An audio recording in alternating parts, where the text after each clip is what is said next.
Bansal stories. ये कहानी है एक ऐसे जहाज की जिसे समंदर का राजा कहा जाता था। उसका नाम था ब्लैक कोबरा। ब्लैक कोबरा इसलिए क्योंकि इसे बनाने के बाद जहाज के सारे कारीगर उसी में बेजान पाए गए थे। बाद में पता चला कि रात में एक काले कोबरा ने इन सबको काट लिया था।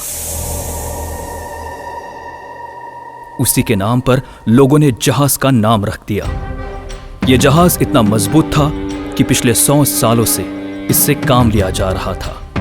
यह समंदर के तूफान और लहरों को चीरता हुआ सांप की तरह हर स्थिति में पानी में रेंगता रहता था।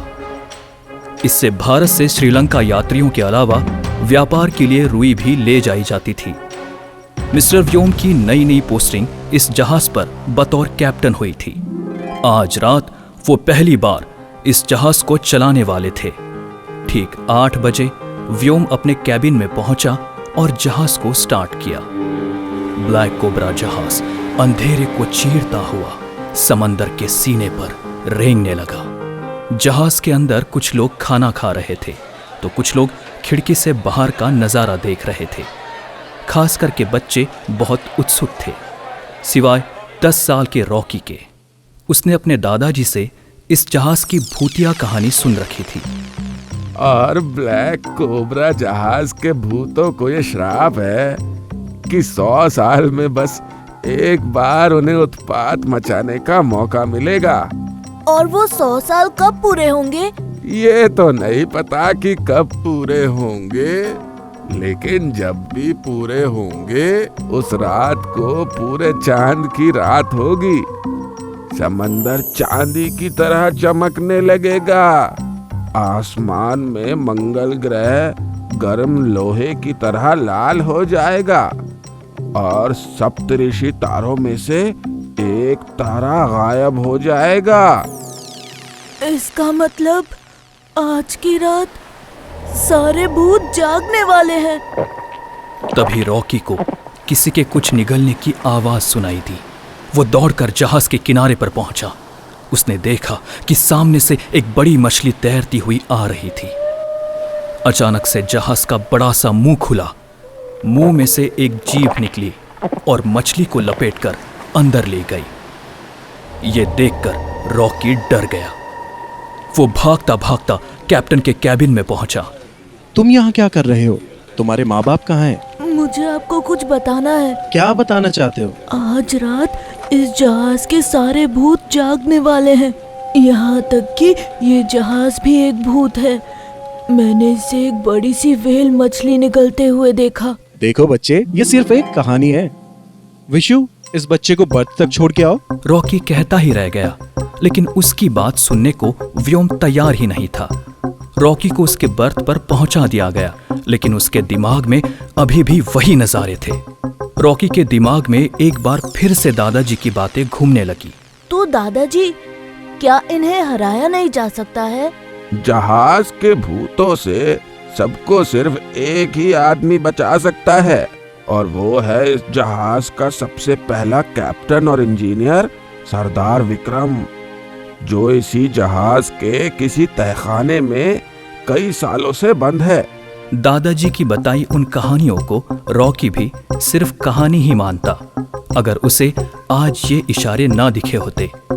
रॉकी उन बच्चों में से नहीं था जो हाथ पर हाथ रखकर चैन से बैठ जाए। उसका दिमाग अभी भी दौड़ रहा था। कोई अनहोनी होने से पहले वो तहखाने तक पहुंचकर सरदार विक्रम को ढूंढना चाहता था, लेकिन अब शायद थोड़ी देर हो चुकी थी। उस जहाज के भूत जाग चुके थे। जहाज के खंबे से एक भयानक भूत निकलकर बाहर आया। सब सो रहे थे, सिर्फ रॉकी की नजर उस पर पड़ी। यह देखकर वो सहम गया। उसने चारों तरफ नजरें घुमाई। उसने देखा कि हर खंभे से भूत निकलकर आ रहे हैं। ये 10 भूतों की पूरी फौज थी। उन सब ने एक साथ एक अजीब सी आवाज निकाली, जिसे सुनकर सारे यात्री जाग गए। ये भयानक नजारा देखकर उनकी रूहें कांप उठी। समंदर की मछलियां उस जहाज से दूर भागने लगी। पानी की एक ऊंची लहर आई और जहाज में घुटनों तक पानी भर गया। कैप्टन व्योम भागते हुए वहां आए। सामने का नजारा देखकर उनके होश उड़ गए। इससे पहले कि लोग संभल पाते, भूतों ने सबका सामान उठाकर इधर उधर फेंकना शुरू कर दिया। सब इधर उधर भाग रहे थे। भयानक चेहरे वाले प्रेत सबको डरा रहे थे। बच्चे डर के मारे रोने लगे थे। बस एक रॉकी ही था जो तहखाने तक जाने का रास्ता ढूंढ रहा था। वो इन सब की नजरों से बचता हुआ व्योम के पास गया और बोला, मैंने आपको पहले ही कहा था कैप्टन, लेकिन आपने मेरी बात नहीं मानी। मुझे माफ कर दो, मुझे लगा ये सब सिर्फ कहानियां हैं। इन्हें हराने का एक ही रास्ता है।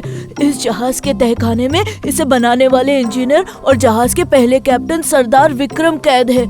उनकी मदद से ही इन्हें हराया जा सकता है। ये लो तहखाने की चाबी, तुम उन्हें ढूंढकर आजाद करवाओ, तब तक मैं इनसे निपटता हूँ। ठीक है। कहकर रॉकी सीढ़ियों से होता हुआ तहखाने में चला गया।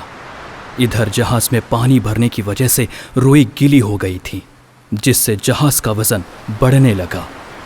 ब्लैक कोबरा जहाज धीरे धीरे पानी के अंदर जाने लगा। वो मुंह फाड़कर मछलियों को निगले जा रहा था। लोग इधर उधर भाग रहे थे। सारे प्रेत उनके पीछे पड़े हुए थे। व्योम ने डंडा उठाया और प्रेत के सर पर दे मारा। प्रेत का सर घूमने लगा। फिर उसे एक रस्सी से बांधा और ऊपर जहाज के पर्दों के साथ लटका दिया। ये देखकर गुस्से से भयानक दांत निकालते हुए दूसरे भूत ने व्योम की तरफ झपट्टा मारा। व्योम अपनी जगह से हट गया। भूत पानी में जा गिरा। व्योम दूसरी ओर भागा, लेकिन उधर से आ रहे एक भूत ने उसे घेर लिया। रस्सी से बंधा भूत भी नीचे आ गया। व्योम का हर दांव फेल हो रहा था। फिर भी वो बाकी के यात्रियों को बचाने की कोशिश में लगा हुआ था। उधर रॉकी तहखाने की खोज में न जाने कितनी देर से भटक रहा था। अंततः उसे एक पुराना बंद दरवाजा दिखाई दिया, लेकिन उसमें लगे ताले का चाबी का छेद बड़ा था। कैप्टन की दी हुई कोई भी चाबी उस ताले में नहीं लग सकती थी। तभी उसकी नजर दीवार पर टंगी एक चाबी पर गई, जो काफी बड़ी और भारी थी। जैसे तैसे रॉकी ने उसे उठाया और ताले में लगाकर घुमाया। दरवाजा खुल गया। अंदर एक बूढ़ा आदमी बैठा था। दरवाजा खुलता देख उसकी आंखों में चमक आ गई। आप सरदार विक्रम हैं? तुम कौन हो और यहाँ तक कैसे पहुँचे बेटा? मेरा नाम रॉकी है। मेरे दादाजी ने मुझे इस जहाज और आपके बारे में बताया था। इस जहाज के सारे भूत जाग चुके हैं और आप ही हमें उनसे बचा सकते हैं। मुझे पता था कि एक ना एक दिन कोई ना कोई जरूर आएगा, इसलिए मैंने अपनी सांसें बचा रखी थी। जल्दी चलिए मेरे साथ, हम सबको आपकी जरूरत है। 1 मिनट रुको बेटा। सरदार विक्रम ने अपने यूनिफॉर्म के अंदर से एक तीर निकाला। ये देखकर रॉकी रोमांचित हो गया। ये क्या है? ये वो तीर है जिससे भगवान श्री राम ने रावण को मारा था। जब मैं पहली बार श्रीलंका गया था तो मुझे एक जंगल में मिला था ये। जब तक ये तीर मेरे पास है मैं मर नहीं सकता। इसी की वजह से भूतों ने धोखे से मुझे तहखाने में बंद कर दिया, क्योंकि वो मुझे मार तो नहीं सकते थे, लेकिन मैं उन्हें मार सकता हूँ। इसलिए उन्होंने मुझे पकड़कर इस जहाज के ऐसे तहखाने में कैद किया कि जहां कोई पहुंच ही न सके। सरदार विक्रम ने दीवार पर टंगा एक धनुष उतारा और रॉकी को देते हुए कहा, ये काम अब तुम्हें ही करना पड़ेगा, क्योंकि मेरी बूढ़ी हड्डियों में अब इतनी ताकत नहीं है। चलो चलते हैं यहाँ से। वहां से निकलकर वो दोनों ऊपर की तरफ बढ़े।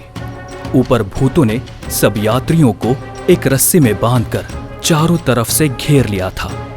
भूतों के मुंह से आग निकल रही थी। तभी सरदार विक्रम धीरे धीरे चलते हुए वहां पहुंचे। उन्हें देखकर सारे भूत हक्का बक्का रह गए। सरदार विक्रम, तुम अब तक जिंदा हो? तुम्हें आजाद किसने किया? जहाज के सबसे ऊपर धनुष पर तीर लगाए खड़े रॉकी ने कहा, मैंने किया। इससे पहले कि भूत कुछ समझ पाते, रॉकी ने वहां से छलांग मारते हुए तीर भूतों की तरफ चला दिया। तीर से एक रोशनी निकली और चारों तरफ फैल गई। रोशनी इतनी तेज थी कि सबकी आंखें बंद हो गई। जब रोशनी कम हो गई तो सबने आंखें खोली। 10 भूतों के साथ साथ ब्लैक कोबरा जहाज का भूत भी हमेशा हमेशा के लिए गायब हो चुका था। जहाज का रंग बदलकर चांदी जैसा हो चुका था। पहाड़ों में से सूरज निकल रहा था। चिड़िया चहचहा रही थी। समंदर शांत हो चुका था। सब लोग सुरक्षित थे। यात्रियों ने कैप्टन व्योम और रॉकी को कंधे पर उठा लिया। सबने उनकी बहादुरी की सराहना की। फिर सब मिलकर सरदार विक्रम के पास गए और उनके सम्मान में और उनकी बहादुरी के लिए भी तालियां बजाई। एक बार फिर समंदर का राजा समंदर के सीने पर शान से तैरने लगा। कैप्टन व्योम और रॉकी के साथ जहाज के किनारे पर खड़े सरदार विक्रम सूरज की तरफ देख रहे थे।